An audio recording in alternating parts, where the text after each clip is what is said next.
Strange lights can be seen in the night sky above the Place Bonaventure Hotel. On November 7, 1990, a tourist floating in the hotel's 17-story rooftop pool saw something which set off a chain reaction. It was 7:20 p.m. She saw a very hard aerial phenomenon, and she was surprised, so she asked the lifeguard to have a look at it. Bernard Guénette has chronicled the events of that night. She was also very surprised by what she was seeing, so she called the hotel security officer, and as soon as he saw the aerial phenomenon, was overwhelmed and called immediately the police. Quelqu'un a demandé, est-ce un objet non identifié? Jules Béliveau, a reporter with La Presse, was also dispatched to the scene. He happened to ride the hotel elevator with a policeman. We were going up, you see. He asked, may I use my gun? You see, it was just a joke, and the people were laughing. I was laughing.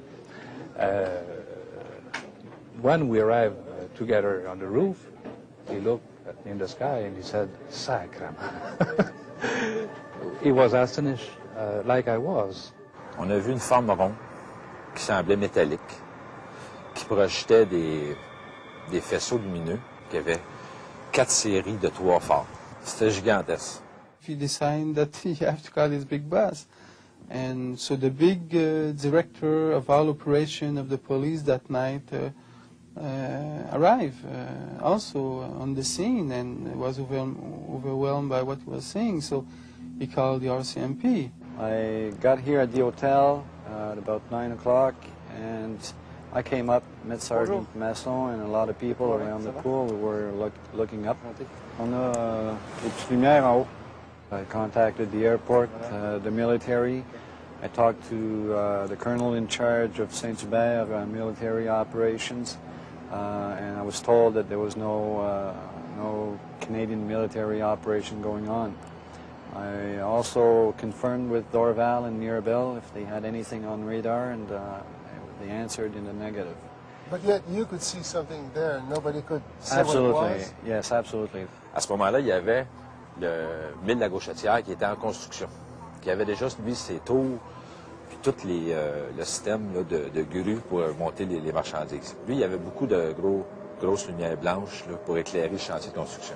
À ce moment-là, j'ai envoyé des policiers faire fermer les feux. Les phares, on les a fait éteindre. Puis ça n'a rien changé dans l'aspect du ciel. On voyait encore la forme ronde, on voyait encore les lumières tout le tour. Then we had no answer. Some people were saying, yes, it is something from the space. At 9 o'clock that night, Béliveau's colleague, Marcel Laroche, took this photograph of the apparition. So it was a build-up. More and more witnesses, more and more action, and always the same. The phenomenon doesn't change. The sighting had lasted almost 3 hours, from 7:20 to 10:10. The next morning, the La Presse story caused a sensation. The morning after, I was working, and we had a lot of phone calls from media and also from various people out of the public. And we had nothing to answer, really, so I had to make a little investigation. Marc Gélina is a meteorologist with Environment Canada and an amateur astronomer. He believes the lights which caused the commotion were nothing more than northern lights, technically an aurora borealis. More than one people, at least 3 witness reports an aurora because they know aurora. And their description of the phenomena is the same as the other description from general witness. But somebody that don't know the sky well, which is not very skilled in reporting something in the sky, could be fooled by light in the sky. Bernard Guénette wasn't so sure.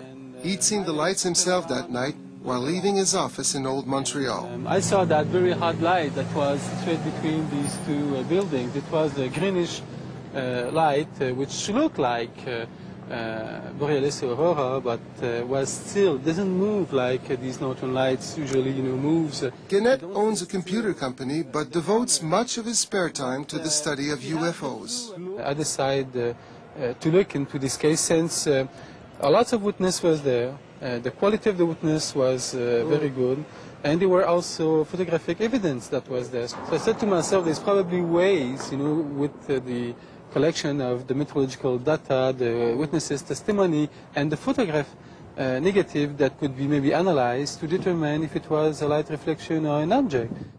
Guenette collaborated with Dr. Richard Haynes, a retired NASA research scientist in California. Haynes directed the research. Guenette collected the data and interviewed key witnesses who had been present on the roof of the hotel.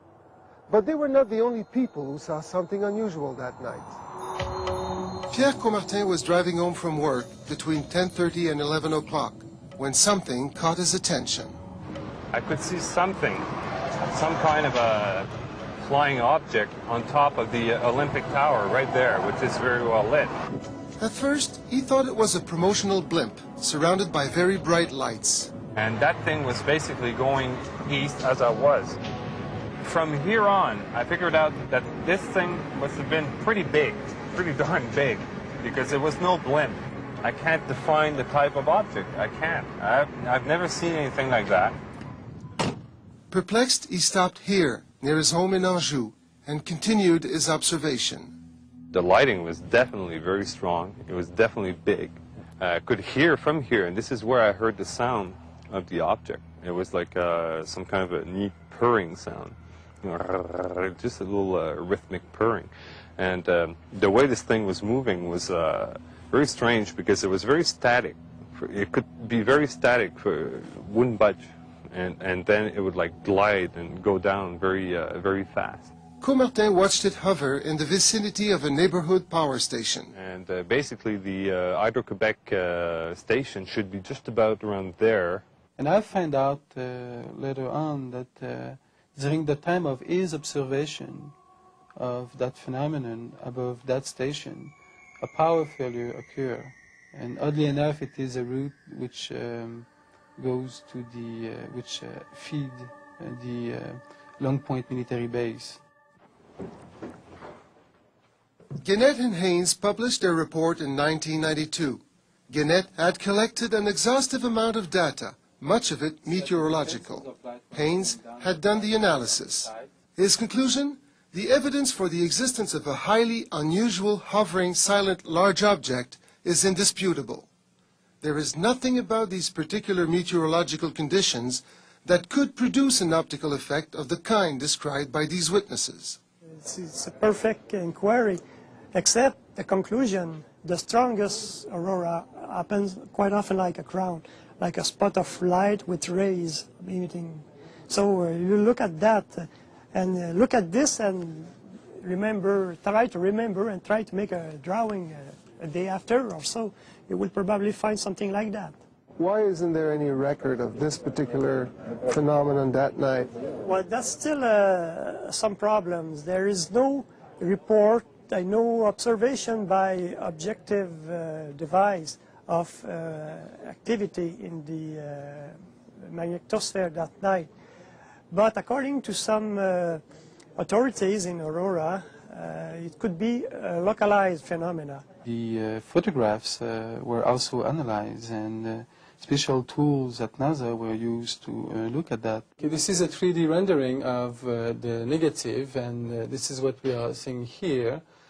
And this is the scan which goes, through it to try to find out if we are talking about an object or just a reflection. Conclusion, it was an object. This was no atmospheric, situation, or no. I saw an object. I saw light in an object. Nobody talked about extraterrestrial. Everybody was very careful about this, but it was a very strong impression that something hard, something out of this world was present in this world.